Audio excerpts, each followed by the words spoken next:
हाय, career launcher current affair में आपका एक बार फिर से स्वागत है। हम आ गए हैं हर बार की तरह इस बार भी कुछ टॉपिक्स लेके जो कि आपकी एग्जामिनेशन व्यू से बहुत ही इम्पॉर्टेंट होने वाले हैं। Now we are going to discuss some important events of last week. जो लास्ट वीक के इवेंट्स हुए हैं we are going to cover in this section. There are 4 and 5 important topics that we will cover in weekly roundup. तो शुरू करते हैं आज का सेशन। हम आज डिस्कस करने वाले हैं with some of the important topic जो अभी हुए हैं, starting with Women in Engineering, Science and Technology West. This is the initiative of ministry of science and technology और जो अभी लॉन्च हुई है। सेकेंड वन इज प्रधानमंत्री school for rising India PM3। Third one is creative mind of tomorrow. Then the award Raman Magsaysay award, a very important award that you should know, जो अभी limelight में आया है लास्ट वीक ही। Then India gets his first कोविड-19 nasal vaccine. Up through nasal you can get the vaccine of COVID. So these 5 are most important topics, most important events of last week जो हुए हैं। तो एक एक करके हम डिस्कस करते हैं कि ये टॉपिक्स क्या हैं और इनके डायमेंशंस क्या हैं और ये किस किस फील्ड में इम्पॉर्टेंट होने वाले हैं। तो starting with the first topic, it is women in engineering science and technology. This is west, this is called west. मतलब ये वैसे वुमेन्स के लिए इनिशिएटिव है, those womens who are associated in the field of engineering science and technology. उनके लिए कुछ initiative, कुछ ऐसे प्रोविजंस गवर्नमेंट ने इंट्रोड्यूस किए हैं जो इनको हेल्पफुल होने वाले हैं। ठीक, तो we are going to discuss about this वेस्ट। क्या है ये कॉन्टेक्स्ट, क्या है न्यूज़ का कॉन्टेक्स्ट? ये है कि women in engineering science and technology A new iSTEM. See, this is another new topic जो हम डिस्कस करेंगे। So, वेस्ट के अंदर there are multiple sub topics जो इस फोकस टॉपिक से एसोसिएटेड है। तो we will have to cover all the associated topic so that कि ये हमारा टॉपिक हमें अच्छे से समझ में आए। ठीक, तो it's a initiative under iSTEM. What is iSTEM? iSTEM is Indian Science Technology and Engineering Facilities Map. This is Facilities Map means this is a portal, एक पोर्टल है जिसपे सारे इंफॉर्मेशन, सारे R&D documents, we will discuss more about that कि what is iSTEM. ठीक, and it is launched by the Office of the Principal Scientific Advisor PSA. तो this is also important. तो वेस्ट के अंदर we have to discuss the role of iSTEM and the role of PSA, जो कि इस article को फिर एक होलिस्टिक व्यू देंगे। ठीक, तो these are the organisation that is involve. This is iSTEM, this is वेस्ट and this is office of the principal adviser. तो we will going to discuss each and every departments और उनके role क्या है towards this initiative called वेस्ट। ठीक है, एक एक करके हम डिस्कस करते हैं कि ये क्या है वेस्ट प्रोग्राम। सबसे पहले वेस्ट प्रोग्राम को हम देख लेते हैं कि ये क्यों लाया गया, ये क्यों लाया गया। देखिए, it caters the women in STEM background. STEM background means कि women who are involve in the educational background related to science technology, related to science technology engineering and maths इस STEM background and empower them to contribute the science, technology and innovation ecosystem. Science, technology and innovations ecosystem through the platform of iSTEM. तो iSTEM यहाँ पे क्या कर रही है? iSTEM will provide a separate platform to scientifically inclined women researchers, scientists and technologists. वैसी women जो PhD करना चाहती हैं या PhD फील्ड में इनरोल्ड हैं और अपना रिसर्च एंड डेवलपमेंट साइंस के सेक्टर में करना चाहती हैं, उनके लिए iSTEM एक ऐसा प्लेटफॉर्म है जहां पे you will get all the documents related to science and technology. So you can access the document for your that will help in your research. Means मैं एक रिसर्च स्कॉलर हूँ साइंस फील्ड में, मुझे अगर किसी पर्टिकुलर टॉपिक पे research करना है तो मुझे कुछ कंटेंट चाहिए, वो कंटेंट मुझे कहाँ मिलता है? वो कंटेंट मुझे iSTEM की प्लेटफॉर्म पे मिलता है। तो iSTEM एक पोर्टल है जहाँ पे ऐसे बहुत सारे इंफॉर्मेशन रहते हैं बाय डिफरेंट एजुकेशनल इंस्टीट्यूट और जो भी ऑर्गेनाइजेशन है जो उसमें इन्वॉल्व है, वहाँ से हम वो इंफॉर्मेशन गैदर कर सकते हैं that would help in our research papers. ठीक, तो that is the main objective of iSTEM। Apart from that जो भी स्टार्टअप्स हैं साइंस एंड टेक के फील्ड में, वो भी यहाँ पे अपने इनोवेशन को इन्हांस करने के लिए they use the iSTEM platform. तो रिमेंबर, द वेस्ट initiative shall provide a separate platform to scientifically inclined women researchers, scientists and technologists for pursuing research in basic or applied science in frontier area of science and technology.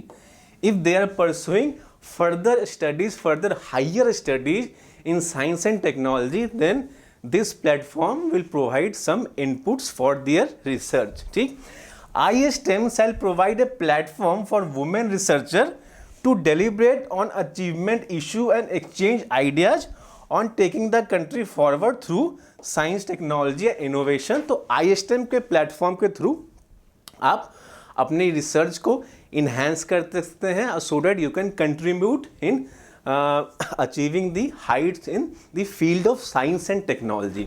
तो this is about the वेस्ट scheme and the relation with the iSTEM। तो वेस्ट जो scheme है वो किससे facilitate हो रहा है? iSTEM के थ्रू, iSTEM के प्लेटफॉर्म के थ्रू वो फैसिलिटेट हो रहा है। ठीक, तो ये हमने देखा अबाउट द वेस्ट प्रोग्राम। अब हम देखते हैं iSTEM जिसका रोल था, जिसके थ्रू वेस्ट प्रोग्राम इनिशिएट हो रहा है, वो क्या है? Indian science technology and engineering facility map. iSTEM क्या है ये है national web portal for sharing research equipments facility. एक पोर्टल है, मान लीजिए इस पोर्टल है जहाँ पे you are a teacher, you are a prominent teacher, you have the research paper done with you, now you can post or publish the paper on this facility। आप यहाँ पे वो पेपर अपना अपलोड कर सकते हैं सो दैट जो fellow researcher है उनको हेल्प हो। मान लीजिए मेरा रिसर्च पेपर है नैनो टेक्नोलॉजी से लेकर, तो I will go to this portal iSTEM and I will search the documents paper related to nanotechnology, or then I'll download that will help in and that will contribute in my research paper। तो science field के ऐसी women's जो research R&D sector में higher education में PhD level पे जो research कर रही हैं, उनको अपने रिसर्च पेपर को इन्हांस करने के लिए, रिसर्च पेपर को ज़्यादा अच्छे से पढ़ने के लिए एक पोर्टल बनाया गया था जिसका नाम दिया गया था iSTEM। ठीक, तो this is national web portal for sharing research equipment facility. It's a umbrella under which many programmes, this is the main programme, focus programme, many programmes for promoting collaboration in R&D and technology innovation among between academia, industry, especially startups and underway। मतलब ये तो है कि आप अगर student है, researcher हैं, तो आप इसके थ्रू जो भी डॉक्यूमेंट शेयर कर सकते हैं तो दूसरे भी उसको हेल्प होंगे। अपार्ट फ्रॉम दैट iSTEM में ऐसे बहुत सारे रिसर्च पेपर्स और बहुत सारे ऐसे डॉक्यूमेंट्स हैं related to different branches of science and technology, जो इन सारे फील्ड्स में इंडस्ट्री जो साइंस एंड टेक्नोलॉजी फील्ड में है, स्टार्टअप जो साइंस एंड टेक्नोलॉजी फील्ड में है, उनके लिए भी बहुत हेल्पफुल है in contributing the innovation and technology in our country. एक प्लेटफॉर्म प्रोवाइड करा रही है iSTEM, जिसके थ्रू स्टार्टअप्स, इंडस्ट्री, एकेडमिशियंस, ये सारे उनसे इनपुट लेकर they are enhancing in the research and development में, मतलब ये इनोवेशन को प्रमोट कर रही है और make in India initiative in science and technology में भी काफ़ी प्रमोशन, काफ़ी अपना रोल प्ले कर रही है सो डैट कि जो भी इनोवेशन हो रहा है वो एक लार्जर मास तक पहुंच सके, और जो रिसर्चर जो रिमोट एरिया में रह रहे हैं, अगर वो फाइल एक्सेस नहीं कर पा रहे हैं कहीं से अपने इंस्टीट्यूट से, तो they can take the help of iSTEM और वहाँ से वो रिसर्च पेपर लेकर अपनी स्टडी को फर्दर कंप्लीट कर सकते हैं। तो that is the purpose of iSTEM हमने देखा, ठीक है। ऑब्जेक्टिव क्या है? To provide support to needy researcher that we have discuss कि some researcher who are in need of these papers to complete their research. तो support to needy researcher in different way and strengthen the R&D ecosystem. तो sole purpose क्या है कि R&D ecosystem को enhance करने के लिए, इनोवेशन को प्रमोट करने के लिए iSTEM जो एक नेशनल वेब पोर्टल है जहाँ पे बहुत सारे डॉक्यूमेंट्स हैं related to science and technology field, वहाँ से कोई भी रिसर्चर वहाँ से वो पेपर लेके वो यूज कर सकता है. ठीक, it's a dynamic interactive national portal which host various scientific programme initiated by the office of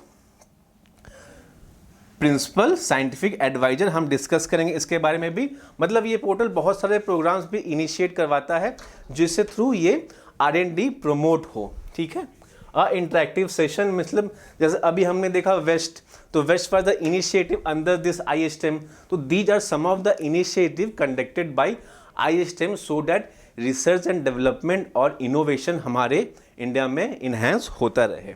ठीक है, आगे बढ़ते हैं. This was about iSTEM. अब हम बात कर रहे थे कि ये एग्जीक्यूट कौन करा रहा है. ये ministry of science and technology नहीं करा रही है. Remember this, it is under the principal scientific adviser. अब ये क्या है प्रिंसिपल साइंटिफिक एडवाइजर? ये क्या चीज़ है? ये देखिए, ये है स्टैब्लिश किया गया था बाय गवर्नमेंट ऑफ इंडिया 1999 में. अटल बिहारी वाजपेयी ने इसे स्टैब्लिश किया था. Remember this. और पहले कौन थे? हमारे APJ अब्दुल कलाम थे जो कि प्रिंसिपल साइंटिफिक एडवाइजर थे. ये क्या रोल करते हैं? ये डायरेक्ट प्राइम मिनिस्टर को एडवाइस करते हैं. रिमेंबर ये द एरा 1999 जब हमने एटॉमिक बम का ट्रायल किया था पोखरण में, तो उसी टाइम पे वाजपेयी गवर्नमेंट ने इनको अपना साइंटिफिक एडवाइजर बनाया था. तो पहले साइंटिफिक एडवाइजर थे PSA, वो हमारे अब्दुल कलाम थे. ठीक, aim to provide pragmatic and objective advice to the PM and cabinet in matters of science and technology. जो भी साइंस एंड टेक्नोलॉजी के मैटर्स हैं उनको ये PSA एडवाइस देते हैं. Its place under the cabinet secretary. ठीक, लेकिन स्टार्टिंग में वाजपेयी के टाइम में ना ये कैबिनेट रैंक के मिनिस्टर हुआ करते थे. मतलब APJ Abdul Kalam was a cabinet rank minister as a PSA. But 2018 में इसको कैबिनेट सेक्रेटरी के अंडर कर दिया गया. तो रिमेंबर दिस. ठीक है, तो the office of the PSA दो the prime minister science and technology. अब एक और टर्म आ गया. अब हमने देखा टर्म्स पे टर्म्स हमें आते जा रहे हैं इस वेस्ट इनिशिएटिव के अंडर. पहले हमने iSTEM देखा.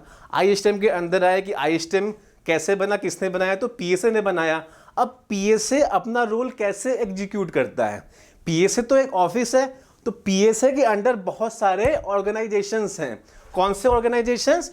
Prime minister science technology and innovation advisory council, PM static. अब आता है एक और टर्म PM स्टैटिक जो हमें पता होना चाहिए. PM static helps scientific cross sectional synergy across ministry, institution and industry. तो PSA तो एक बॉडी है, हेड है, बट जो एग्जीक्यूटिव बॉडी है PSA के अंडर वो है PM स्टैटिक. जो भी साइंटिफिक मैटर्स में पॉलिसी कैसे बनेगी, कौन कौन से मिनिस्टर इन्वॉल्व होंगे. अगर देखिए फॉर एग्जांपल वेस्ट में वुमेन इन्वॉल्वमेंट है और साइंस एंड टेक्नोलॉजी है, मतलब ministry of science and technology और ministry of women and child development, इन दोनों का इंटर मिनिस्ट्रियल कॉन्फ्रेंस कैसे होगा, कैसे कोऑर्डिनेशन होगा, ये सब कौन कंडक्ट कराता है? ये सब कराता है PM स्टैटिक. तो रिमेंबर दिस कि PM स्टैटिक का रोल क्या है? PSA के अंडर आता है. ठीक है, तो जल्दी से देख लेते हैं एक बार हम कि prime minister science technology and innovation advisory council PM static क्या है. ठीक है, it's a over reaching council जो वर्क करती है, जो फैसिलिटेट करती है PSA ऑफिस को. मतलब PSA ऑफिस के अंडर आती है. जो भी नॉर्म्स एंड रेगुलेशन बनते हैं साइंस एंड टेक्नोलॉजी से रिलेटेड, वो PM स्टैटिक ही कराती है. Means PM static executive organ of the PSA, principal of scientific adviser. ठीक, तो PSA office to access the status in specific science and technology domain, comprehend challenges, formulate intervention, develop a futuristic road map and advise the prime minister accordingly. जो भी policy, जैसे waste policy बनी तो वो कैसे बनेगी, कैसा रोल होगा, ISM का रोल कैसा होगा, तो कोई एक स्कीम बनाने के लिए जो भी ऑब्जेक्टिव, जो भी उसमें इंग्रेडिएंट्स लगते हैं, वो सब ये आपकी PM स्टैटिक करती है। PM statics work under the PSA, remember this, ठीक है। तो ये हमने एक और टर्म समझा PM स्टैटिक। अब PSA का रोल क्या, तो हमने डिस्कस किया था, रिसर्च को प्रमोट करना, कोलैबोरेटिव रिसर्च, ठीक है। फ्यूचरिस्टिक प्लान, जैसे नैनो टेक्नोलॉजी हो गया, सोलर टेक्नोलॉजी हो गई, इलेक्ट्रिक व्हीकल्स के लिए बहुत सारी टेक्नोलॉजी हो गई, ठीक है। और टेक्नो एंटरप्रेन्योर को प्रमोट करना, जो भी स्टार्टअप्स हैं, जो भी एंटरप्रेन्योर्स हैं in the field of science and technology, they promote them by initiating various initiative, for example the वेस्ट इनिशिएटिव। पब्लिक प्राइवेट पार्टनरशिप को प्रमोट करना, कोई भी प्राइवेट बॉडी है अगर वो इन्वेस्ट करना चाहते हैं तो पब्लिक और private partnership, government of India और प्राइवेट पार्टनरशिप का लिंकेज, तो ये सारे रोल्स हैं कुछ जो PSA के अंडर आते हैं, ठीक है। अब हम बात करते हैं PSA का role. The office of the PSA supported by the project management team at invest India. अब एक और नया टर्म आ गया, इन्वेस्ट इंडिया। तो अब इन्वेस्ट इंडिया क्या है, ठीक। The office of the PSA, जो ऑफिस है PSA का, वो supported by the invest India is facilitating the delivery and progress of all 9 national mission under PM static, ठीक। अब आप समझिए PSA है, PSA का रोल हमने देखा, ठीक है। PSA के अंडर आती है PM स्टैटिक, जो कि एग्जीक्यूटिव बॉडी है, जो जितने भी स्कीम्स हैं वो फॉर्मुलेट करती है। अब तक PM स्टैटिक के अंदर ना 9 नेशनल मिशंस लॉन्च हो चुके हैं different science and technology field में। और PSA का एक प्रोजेक्ट पार्टनर है इन्वेस्ट इंडिया, और इन्वेस्ट इंडिया का रोल क्या है वो हम देखते हैं, उसके बाद आपको ये समझ में आएगा। देखिए उसके पहले हम डिस्कस कर लेते हैं PM स्टैटिक, जो 9 मिशंस हैं अंडर PM स्टैटिक वो क्या क्या हैं, ठीक। ऑल्दो हम सिर्फ डिस्कस करते हैं, for that will make a separate video about the PM static and the 9 project missions, वो किस किस फील्ड में रिलेटेड हैं। For that will make a different video dedicated to PM static. तो ठीक, ये 9 प्रोजेक्ट मिशंस हैं, the 9 missions under the PM static initiative. Natural language, quantum frontier, artificial intelligence, national biodiversity mission, electric vehicle, bioscience for human health, waste to wealth, deep ocean and अग्नि। तो remember this, अगर पूछा जाए ऐसा term कि ये किसके under आते हैं, तो आप ये नहीं करेंगे कि ये ministry of science and technology का इनिशिएटिव है, नहीं, it's a initiative of PM static. और PM स्टैटिक किसका पार्ट है, PM स्टैटिक PSA के अंडर आता है, उसका एग्जीक्यूटिव बॉडी है। और बीइंग ए एग्जीक्यूटिव बॉडी वो कुछ पॉलिसी फॉर्मुलेट करते हैं, कुछ मिशंस वो फॉर्मुलेट करते हैं। तो PM स्टैटिक ने अभी तक ये 9 मिशन फॉर्मुलेट किए हैं जो इंडिया में अभी चल रहे हैं। तो will discuss in detail about it in some other class, ठीक है। अब कुछ और मिशन है अपार्ट फ्रॉम दैट 9 मिशन, वो तो 9 मिशन चल रहे हैं। उसके अलावा this we have discuss science and technology cluster बनाना, earth museum, Brahmaputra river system पे एक इंटेलिजेंस सिस्टम क्रिएट करना, ISTEM जो हमने देखा that is the part of the PSA, remember, ठीक है, उसी का इनिशिएटिव है। PM स्टैटिक का इनिशिएटिव ISTEM, जो हमने देखा कि एक पोर्टल है जो एक प्लेटफॉर्म प्रोवाइड करती है for the researcher to do their research. Then energy security. तो ये 4 और प्रोजेक्ट्स हैं PM स्टैटिक के अंदर। तो जस्ट रिमेंबर दियर नेम्स जो इंपॉर्टेंट है, ठीक है। इन्वेस्ट इंडिया हम डिस्कस करते हैं कि इन्वेस्ट इंडिया जो PSA का पार्ट है, PSA के साथ काम करती है, वो क्या करती है, वो इन्वेस्टमेंट को प्रमोट करती है, national investment promotion and facilitation agency, ठीक। इन्वेस्टमेंट को, इंडिया में इन्वेस्टमेंट आए उसके लिए जो इनिशिएटिव लेना, उनको प्रमोट करना, ये काम है इन्वेस्ट इंडिया का। कैसे करती है, It is National Investment Promotion and Facilitation Agency of India. Set up, remember, non-profit venture. ठीक, it's a non-profit venture under the Department of Promotion, Industry and Trade, DPIIT. तो remember this. Department of promotion of industry internal trade ministry of commerce के अंदर है और ये non profit organisation है working under DPIIT. It facilitate and empowers all investors. See, facilitate empowers all ministers under the make in India initiative to establish, operate, expand their business. आपको establish करवाने में help करती है, आपके business को operate करवाने में हेल्प करेगी और आपके बिजनेस को एक्सपैंड कराने में हेल्प करेगी. ठीक, मान लीजिए कोई बहुत बड़े इंडस्ट्रीज हैं किसी देश के, किसी फॉरेन कंट्री के, वो अगर इंडिया में इन्वेस्ट करना चाहते हैं तो वो अप्रोच करेंगे इन्वेस्ट इंडिया को. इन्वेस्ट इंडिया उनको, उनके बिजनेस को इंडिया में स्टैब्लिश करेगी, ऑपरेट करेगी और उसको एक्सपैंड करेगी. ठीक, तो ये काम है इन्वेस्ट इंडिया का. ठीक है, मीन्स जस्ट अ फैसिलिटेटर जो इसमें हेल्प कर रही है आपके यहाँ पे इन्वेस्टमेंट के लिए. कैसे हो? It's a one stop shop specially created to attract and retain high quality investment into India. मतलब जितनी भी फैसिलिटी एक इन्वेस्टर को चाहिए, मतलब मैं एक इन्वेस्टर हूँ, मुझे अगर इंडिया में इन्वेस्ट करना है, उससे रिलेटेड जो भी सॉल्यूशन हो एक ही जगह मुझे इन्वेस्ट इंडिया वो सॉल्यूशन प्रोवाइड कराती है. कैसे एस्टैब्लिश होगा, कैसे एक्सपैंड होगा बिजनेस और कैसे मेरा बिजनेस और भी ज़्यादा इन्हेंस होगा. ठीक है, तो ये फैसिलिटी जो है वो इन्वेस्ट इंडिया प्रोवाइड कराती है. रिमेंबर, ये नॉन प्रॉफिट ऑर्गेनाइजेशन है और DPIIT मिनिस्ट्री ऑफ कॉमर्स के अंदर आती है. ठीक है, तो remember this about invest India. ठीक है, हमने डिस्कस किया अबाउट द फर्स्ट टॉपिक. अब हम देखते हैं हमारा सेकेंड टॉपिक जो आज का है वो है PM3 मीन्स प्रधानमंत्री स्कूल फॉर राइजिंग इंडिया.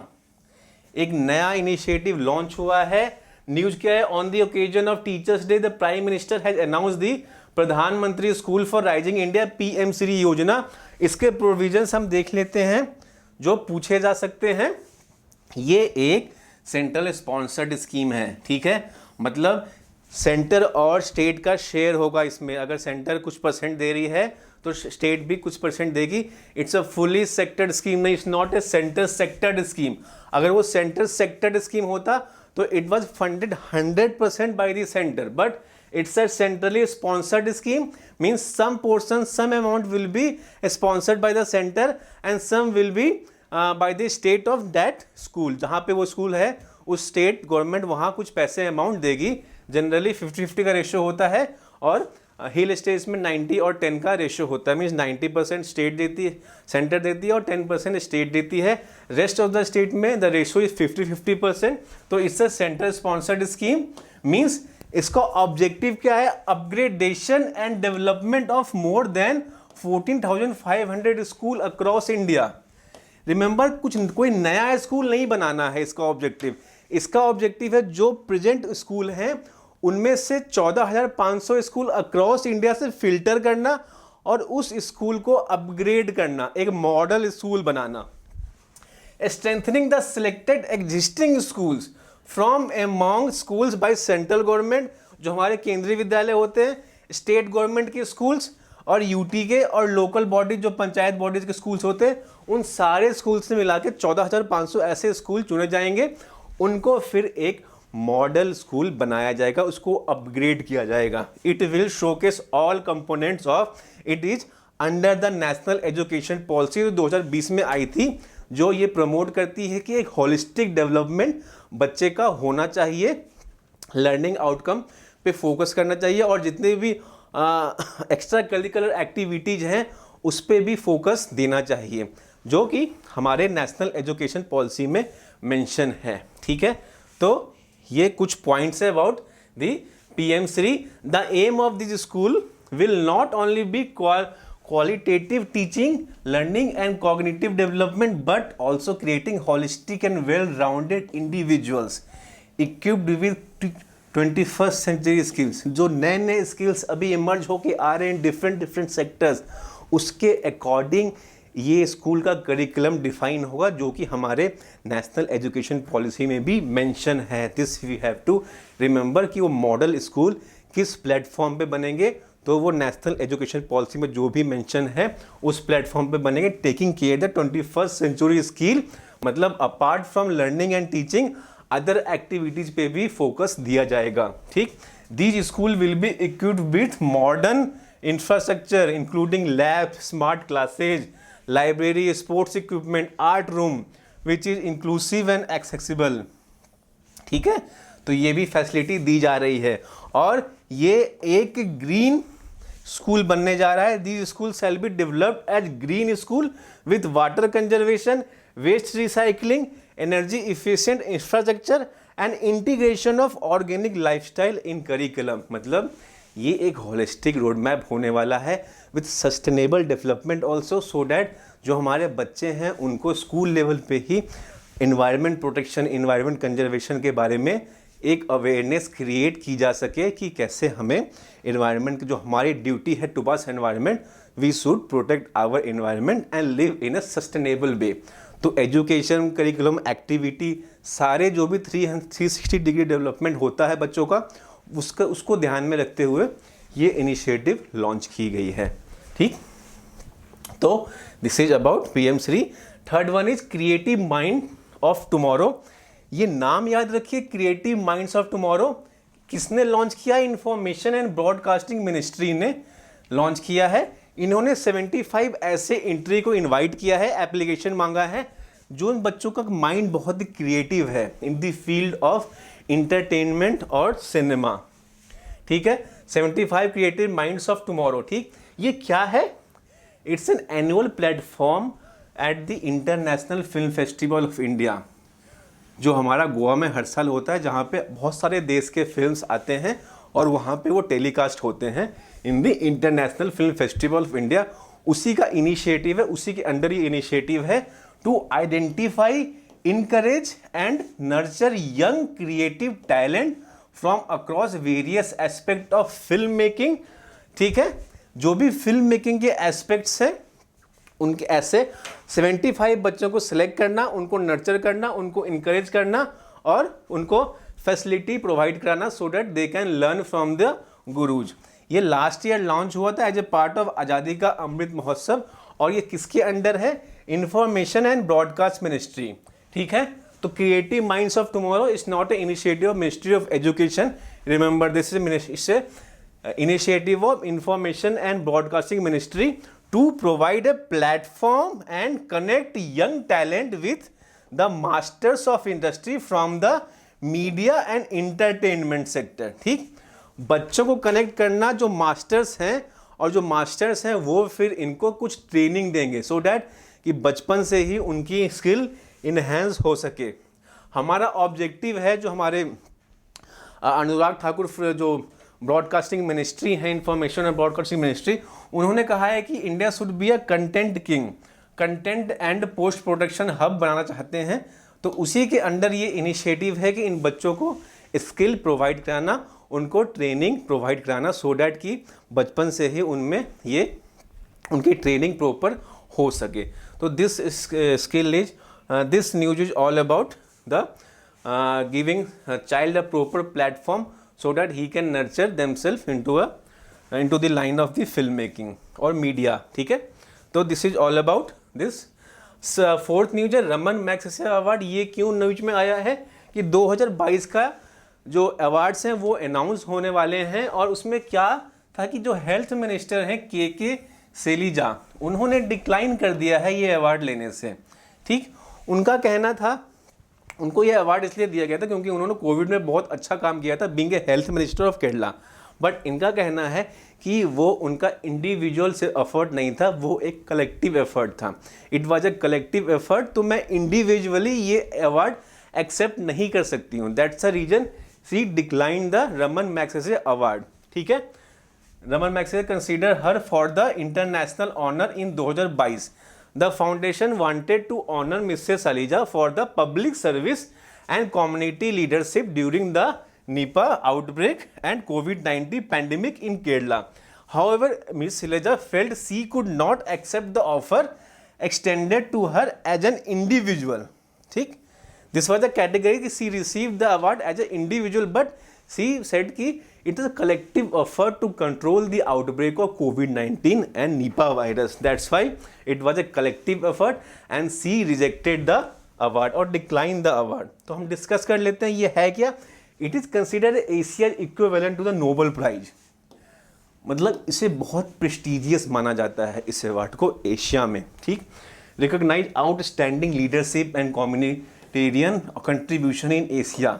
1957 में इसे इस्टेब्लिश किया गया था by some foundation in the New York city with the permission of the Philippine government. और it's present in formal ceremony जो मनीला फिलीपीन में होता है. अगस्त 31 को ऑफिशियल सेरेमनी होती है जहां पे इस अवार्ड को प्रेजेंट किया जाता है. और 1957 से ही इसको दिया जा रहा है इन दी नेम, क्योंकि ये जो थे आपके रमन मैग्सेसे ये फिलीपीन के प्रेसिडेंट थे. बहुत ही प्रेस्टिजियस थे, बहुत ही फेमस थे, बहुत ही प्यारे. जैसे हमारे अब्दुल कलाम थे वैसे ही वहाँ के प्रेसिडेंट हुआ करते थे जिनके नाम पे ये अवार्ड शुरू किया गया. ठीक है, तो on the birth anniversary of the much streamed Philippine president whose idea inspired the award creation in 1957. तो this was the inception of the award. कुछ और highlights हैं कि इस अवार्ड को 6 कैटेगरीज में हम देते हैं. ठीक है, पहला है government service, public service, community leadership, journalism, literature and creative communication, peace and international understanding, और लास्ट है इमर्जेंट लीडरशिप. ठीक, कुछ कंसेप्ट को सिंपली उसको फिक्स अवार्ड कैटेगरी से हटा दिया गया था, इसलिए इमर्जेंट लीडरशिप को अभी भी ये दिया जाता है. मतलब अभी तक 6 कैटेगरी ऐसी हैं जहाँ पे ये अवार्ड्स जिस कैटेगरी में इंडिविजुअल्स को या किसी ऐसे ऑर्गेनाइजेशन है जो अच्छा काम कर रहे हैं उनको दिया जाता है. इंडिया में किस किस को मिल चुका है ये अवार्ड? इंडिया में मिल चुका है हमारे सबसे पहले विनोबा भावे को मिला था, और सबसे लेटेस्ट रवीश कुमार को 2019 में ये अवार्ड मिल चुका है. ऐसे बहुत सारे नाम हैं जिनको अरविंद केजरीवाल हुए, और बहुत सारे नाम हैं. अंशु गुप्ता जो गूंज फाउंडेशन है उनको ह्यूमैनिटेरियन ग्राउंड पे मिला था ह्यूमन एक्टिविटी को प्रमोट करने के लिए. तो ऐसे बहुत सारे अवार्ड्स हैं, लोग हैं जो इंडियन हैं जो इनको ये अवार्ड मिल चुका है. लास्ट हमारा आर्टिकल है आज का वो है कि नेजल, अब नाक के थ्रू आपको कोविड का वैक्सीन लगने वाला है. नई वैक्सीन को हमारी DGCI ने अप्रूव कर दिया है. ठीक है, इंडियाज गेस्ट फर्स्ट कोविड-19 नेजल वैक्सीन. फर्स्ट कोविड-19 nasal vaccine, India's first intra nasal vaccine delivered through the nose instead of A shot in the arm has been received approval from the drug controller general of India for emergency use in those above 18. Remember, above 18 means emergency use, restricted use के लिए permission दी गई है इसको अब India में. अब सिर्फ by the use of the सीधा आप नोज को, जैसे आपका एक ऑर्टरीवेन आता है उसके थ्रू हम नेजल स्प्रे मारते हैं, सेम इसका भी वर्किंग प्रिंसिपल सेम होने वाला है. The vaccine which has been developed by the Bharat biotech with technology in licence from Washington university Saint Louis has been approved for primary immunisation. मतलब meaning it can be given to the unimmunized to protect against COVID-19. तो this is the news कि पहला जो nasal हमारा vaccine है कोविड-19 का उसको मंजूरी दे दी गई है by the highest authority of health care DCGI. ठीक है, डायरेक्टर. अब क्या है आगे का न्यूज की इसका साइंटिफिक नेम क्या है? देखिए, it is called as BBV154. भारतीय बायोटेक ने बनाया है. ठीक है, कोविड-19 chimpanzee adeno virus vector recombined nasal vaccine approve. ठीक है, being an intranasal vaccine may produce local antibodies in the upper respiratory. जैसे ही आप इसको नेजल स्प्रे मारेंगे आपके रिस्पिरेटरी सिस्टम में ये देखिए ये एक लेयर क्रिएट कर देगी और ये इमीडिएट एक्शन करती है. सी ट्रैक्ट विच में provide the potential to reduce the infection and transmission. हमें पता है कोविड-19 का वायरस हमारा नेजल के थ्रू इंटर करता है और लंग्स को इफेक्ट करता है. तो ये माना जा रहा है कि जो नेजल वैक्सीन है ये बहुत ज़्यादा इफेक्टिव होने वाली है अगेंस्ट द फाइट ऑफ कोविड-19। ठीक, तो क्या देखिए सिस्टम क्या है इसका, easy delivery, it cuts down the need of syringe, जो भी अब सिरिंज की जरूरत नहीं है, आराम से आप इसको स्प्रे के थ्रू, नेजल स्प्रे के थ्रू इनहेल कर सकते हैं। Reduce dependency on trained staff, ठीक है, सबसे पहले तो इजी है। It is additional immune response while intranasal and injectable vaccine both helps develop immune response in the blood. Intranasal vaccine could also tap into another set of immune cells found in the tissue lining in the nose and mouth. मतलब जैसे ही आप यहाँ पे लेंगे तो आपके यहाँ से लेके यहाँ तक रिस्पिरेटरी ट्रैक्ट में कुछ ऐसे टिश्यू टी सेल्स होते हैं जो इंट्रैक्ट करेंगे इस वैक्सीन के थ्रू, इस नेजल स्प्रे के थ्रू, और एक एडिशनल प्रोटेक्टिव लेयर आपके लंग्स में और रिस्पिरेटरी ट्रैक्ट में वो क्रिएट कर देंगे। ठीक, means intranasal vaccine could also tap into another set of immune cell found in the tissues lining the nose, mouth and lungs. The tissues lining these part, the T cell in this tissue can create a memory to patrol the places that they first encounter the virus. जैसे virus आएगा उसको आते ही एक protective layer का सामना करना पड़ेगा। तो this is the working mechanism of this nasal vaccine. ठीक, एक और इंपॉर्टेंस क्या है कि intranasal vaccine can help act against the virus as soon as it enters the body. जैसे ही बॉडी में इंटर करेगा वो अपना काम स्टार्ट कर देगा। बट हमें पता है जब हम वैक्सीन दिलवाने गए थे तो उन्होंने कहा था कि 2 से 3 हफ्ते बाद ये वैक्सीन अपना असर दिखाना, अपनी इम्यूनिटी बनानी स्टार्ट करेगी। बट इसमें ऐसा नहीं है। इंट्रानेजल वैक्सीन में क्या है, जैसे ही आप स्प्रे मारेंगे एक प्रोटेक्टिव लेयर आपके रिस्पिरेटरी लंग्स में और रिस्पिरेटरी ट्रैक्ट में क्रिएट हो जाएगा, जो कोई भी वायरस अगर आता है तो उससे एक प्रोटेक्शन आपको प्रोवाइड कराएगा। ठीक है, और एक और ज़्यादा बेनिफिट ये है कि हम मास वैक्सीनेशन में ये बहुत आसानी से हेल्प कर सकता है, क्योंकि अब हमें किसी को ट्रेन नहीं करना है कैसे आपको इंजेक्शन देना है, नीडल्स एंड ऑल दैट। बस एक स्प्रे लेना है, नेजल स्प्रे, और सीधा आपको नाक में उसे स्प्रे करना है। तो this is the one of the some of the benefits कि इंट्रा नेजल वैक्सीन है वो कैसे हेल्पफुल है to fight against Covid vaccine. ठीक, तो ये कुछ टॉपिक्स थे, 5 टॉपिक जो इस हफ्ते के इंपॉर्टेंट करंट अफेयर्स इवेंट्स थे। आई होप आपको ये 5 टॉपिक्स समझ में आए हों, इनका इंपॉर्टेंस क्या है, कहाँ किस फील्ड में ये यूज़फुल है। हमने देखा वेस्ट जब केस हमने देखा कि कैसे एक टॉपिक के अंदर डिफरेंट सब टॉपिक्स क्रिएट होते हैं। तो when we read a article we have to see all the 360 degree sphere of that, कि उस आर्टिकल से कौन कौन से नए टर्म्स, कौन कौन से नए ऑर्गेनाइजेशन निकल के आ रहे हैं, and we have to follow that also to know the comprehensive view of that article. It is important to know all the aspect of that. ठीक, तो with that note हम मिलेंगे नेक्स्ट सेशन में with some important current affair events. ठीक, तो with that note till then take care and goodbye.